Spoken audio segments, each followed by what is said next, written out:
On November 14th, 2011, Andrea Eilber was found bound to a chair and shot in the head at her aunt and uncle's home in Mayfield Township, Michigan. The 20-year-old had been house-sitting while her relatives were out of town. Her boyfriend, Kenneth KC Grondin, was supposed to go to the home that night. They had plans to hang out, but when he got to the home, her car was not in the driveway. The lights were off and the doors were locked. Things took a turn. She didn't respond to phone calls, and he says he got a text message that didn't sound like her, saying the plans for the night were abruptly canceled. They couldn't find her car. He showed up at the house. And her car wasn't there. So he texted her and asked her where she was. And she texts back, "Sorry, babe, gotta cancel. Catch up with you later." And Casey got very confused. First girlfriend, why is she blowing me off? This was supposed to be our special night. I mean, they texted all during the day. He had movies he went and got to bring over there to watch with her. You know, she texted him and told him to don't forget the movies. Casey didn't think it even sounded like her. Certain words, she didn't use those kind of words. So maybe it was the killer that had her phone, which has never been found, or her keys or anything else. It didn't take long before Grandon and members of her family launched a search. Soon, her car was discovered abandoned on a nearby road, and then the grim discovery inside the home. Her ATM card was also used that night, with $600 being taken out, and surveillance footage shows a mysterious figure using it, which KC, his family, his attorney, and an expert say is not him. Days later, the then 19-year-old Grandon was arrested and charged with the crime. The Grondin family has been leading a crusade to get their loved one free and say there is no way he did what he is being accused of. It was very difficult for me. I started baking with her. I took her shopping. We started this mother-daughter relationship with each other. And then it just came to a halt. Casey got mushy. It was his first girlfriend, and he was very mushy with her. They were very always touchy-feely with each other. They were in love. They dated for 7-8 months. He played baseball, all-star baseball, many years while he was growing up. In high school, he was in AP courses, taking engineering classes his senior year in class. A bit of a band geek. He was in 3 different bands. He was in the jazz band, the symphony band, and the marching band. I think her and her dad had a fairly good relationship, got along. She lived with her grandma. April Grondin believes Casey could have been a victim that night. He was at my house having dinner and then cleaning up, and then basically he was playing a video game, and I yelled upstairs to him, "Aren't you supposed to go meet Andrea?" And he said, "Yeah, but I want to finish this game first." Had he have not finished that game first, he would have been at that house.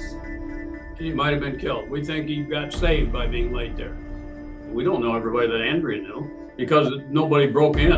You know, somebody came in, and the police have always had 2 glasses that were in the sink that had female DNA on them that had alcohol in them. And Andrea's autopsy proved she had had a drink. So obviously she knew somebody, we think. You know, it wouldn't make any sense. So there's so many weird things that we just feel if Casey hadn't have been late, he'd have been killed. Wrong? Why am I wrong? Because I did not kill this girl. This girl. This girl that you love so much on a scale of 9 out of 10. This girl? You think I was born yesterday?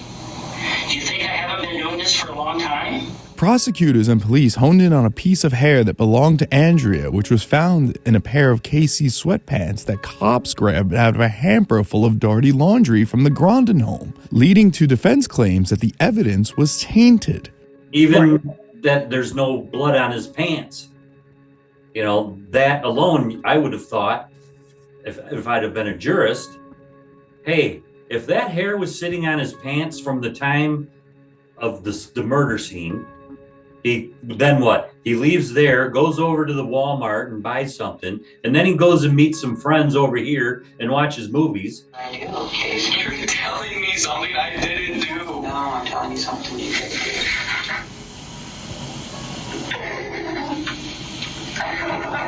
You can't run away from it now. You're a man. You're a man. You gotta make man decisions. Okay, mice run and they turn their back and they hide. You're a man. You have to tell the truth now. No. In 2015, a Michigan jury convicted KC Grondin after a 3-week trial, and he was sentenced to life in prison without the possibility of parole. In June 2018, the Michigan Court of Appeals reversed Grondin's conviction and ordered a new trial because it found that there was constitutional error in the language of the jury verdict form. He has been under house arrest with a GPS tether ever since. He has a strong attitude. I don't know where he gets it from, but he has a strong attitude. And he tells them, when other people look at him and say, why aren't you angry? He says, because people don't want to be around people who are angry. He's that type of a person. He's that downhearted. He's that loving of a person that people that meet him, they love him. He's got a better attitude than I got. He honestly does. He says, it's in God's hands. I don't know why this happened to me. Must be some reason. I just got to have faith and quit worrying about it. I mean, the biggest thing is, how much support he had. When April talked about getting people to go see him in prison, we went there for 3 years. Every single time we could visit him, we had a car full of people. It was either me and a bunch of people, April and a bunch of people, us together. We go into that prison. Most prisoners don't get visitors. We had 5 at a time, every single time for 3 years. Makes me feel sad for him. He missed out on a lot of years, good years. Your 20s, he missed out on his entire 20s. I mean, that's what is he supposed to do for a career once this is over? Should be married and have 3 kids by now. Of course, I'm old-fashioned. Wait till you're 40 to get married. In 2022, one piece of evidence would change the case. One piece of evidence in the case was a cigarette butt found at the crime scene. When it was initially recovered, forensic testing at the time identified a single male DNA profile but did not match anyone known to be connected to the tragedy. Over the years, investigators compared the DNA profile to many individuals, but they found no matches. Michigan State Police submitted the forensic evidence to Othram Labs in 2022. The Texas-based company used forensic-grade genome sequencing to develop a comprehensive DNA profile from the cigarette butt and found something incredible. DNA on the cigarette butt belonged to a man named Chadwick Shane Mobley. We were contacted and asked if we could test a piece of evidence that had never been tested at the crime scene. It was a cigarette butt. We tested the cigarette butt and we identified a man named Mr. Mobley. He was out in Utah, so law enforcement went out there to talk to him. When they went out there to talk to him, they actually saw a weapon that was similar to the weapon that was used to shoot Andrea.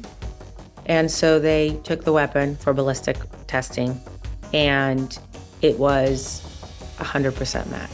And so they went back to get him, and he had already left his house. He was gone in the wind for months. They couldn't find him to arrest him. Then they found him, and I kid you not, he escaped the U.S. Marshals and transport back to Utah. So he escaped the shackles. More breaking news tonight after a 2-day search. An escaped Montana murder suspect has been caught. He was found in Plains, Montana, the same town he was in when he slipped his handcuffs and ankle shackles and ran yesterday morning. Then they were looking for him again, and they found him again. They went through trial just now, and he pled no contest. It's tough. It's a really tough case, and it's real time. And I'm telling you the things that happen with this technology in play. It's a devastating case in so many ways, and it's one without resolution. Everybody wants a feel-good story, but at least there are some facts here. There are facts, and there's information that has been missing for all of these decades. And I hope and pray that they figure out the rest of that story. Every single person in this country deserves justice.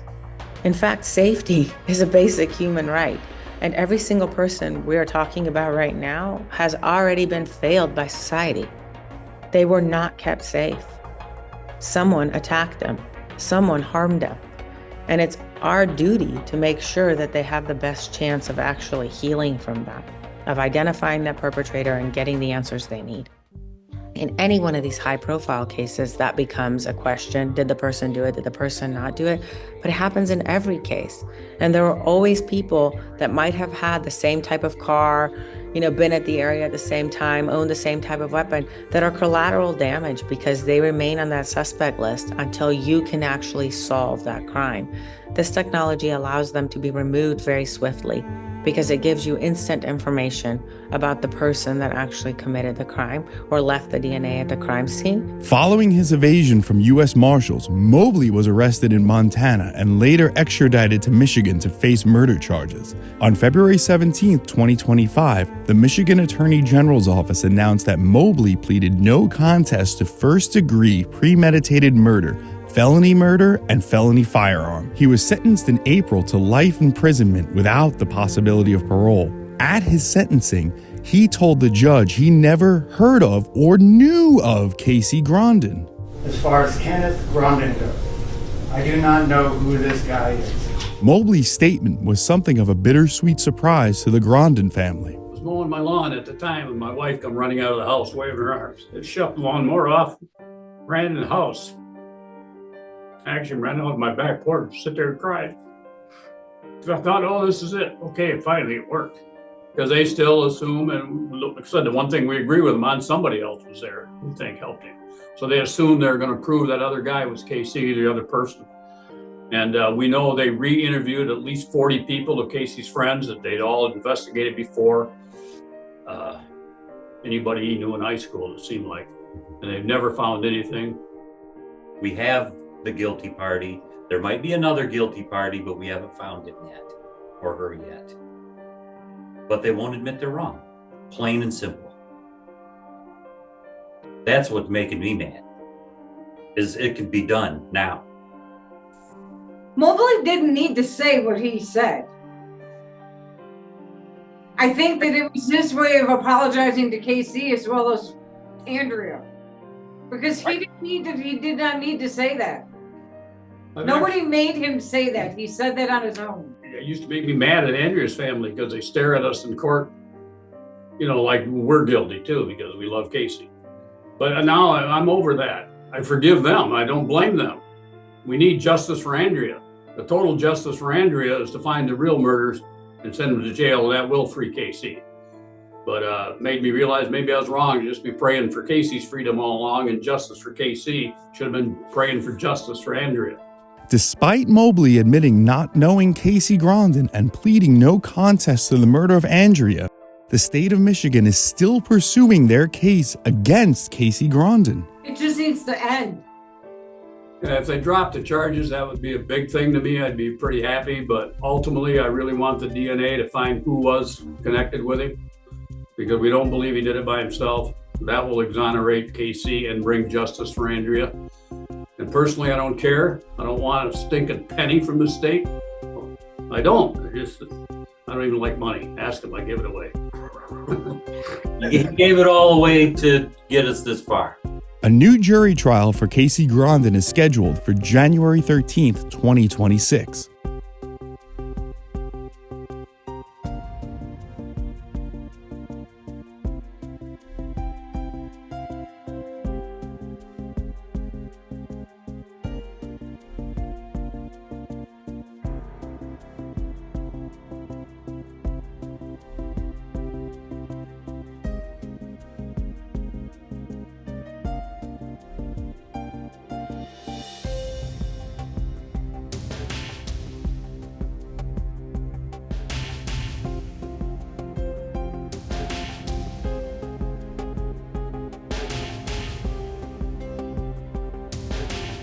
For Inside Edition Digital, I'm Sal Bono.